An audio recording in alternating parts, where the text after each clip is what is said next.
TTÜ Robotiklubi korraldas kevadsemestril roboti ehitamise kursuse Teeme ise 2012. Kursuse osutus edukaks ja selle käigus valminud robotid said end tõestada eelmisel neljapäeval tudengimajas toimunud robotivõistlusel nimega Tehtud.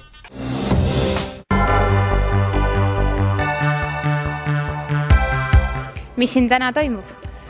Siin on täna robotite sumo- ja joonejälgimisvõistlus. See on siis seoses sellega, et Robotiklubi korraldas kevadsemestri jooksul roboti ehitamiskursuse, millest täiesti algajad said täiesti nullist endale ise robotid ehitada.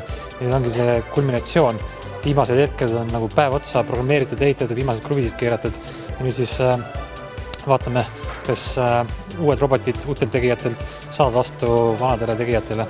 Kas robotid peavad üksteisega maadlema, et mida nad täpselt tegema peavad? Siin on 2 võistlust. Praegu toimub sumovõistlus, ehk siis peab vastase roboti ringist välja lükkama. Teine võistlus, mida siin tehakse, on joone järgimine, ehk siis robotid peavad sõitma mööda joont ja võimalikult kiiresti ringi peale tegema. Mis nõuded on robotitele, et kas ma võin kodus ise midagi valmismeisterdada ja tulla või oli võimalik esemeid ja programme siit saada? Nõuded robotitele on kõigil ühesugused, et need on hästi standardiseeritud, neil on mingisugune kaalupiirang nagu alati maadlusaladel, aga seda on kõike võimalik täiesti ise ehitada. Meie küll Robotiklubis andsime algajatele materjalid ja vahendid kõik kätte ja õpetasime neid nende vahenditega, mis meil on, sellepärast ei ole see päris tippmasinad. Mitu robotit on võistlustules täna? Täna peaks olema umbes 4-5, täpselt ei tea. Alati juhtub seda, et viimasel hetkel siiski ei saa päris asi valmis. Ma liitusin Teeme ise kursusega sellepärast, et kuna ma olen mehhatroonik, siis ma leidsin, et see on üks tore koht, kus ennast rakendada. Siin on projekteerimist, siin on CNC-d, siin on koodi kirjutamist ja kõike muud. Ehk siis see on terviklahendus sellest, mida üks mehhatroonik peaks tegelikult tegema. Ja meie kursused on selle semestri tööna valmis meil siis robot ja mõtlenaks, et ma soovitaks kõigile seda.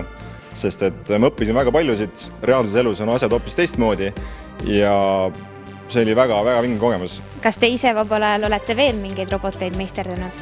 See oli minu esimene robot ja esimesed kokkupuuted programmeerimisega ja elektroonikaga, nii et selles mõttes on see täiesti ainulaadne minu jaoks, et väga palju kogemusi ja väga soovitan kõikidele algajatele.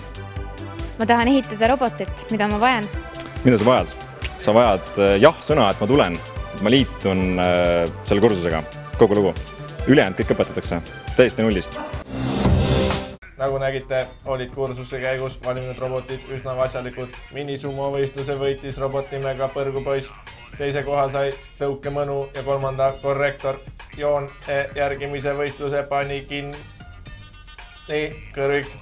Peab tunnistama, et Robotiklubi annab oma loomingule üpris loomingulised nimesid. Taavi, mis nime sa oma robotile paneks? Peto.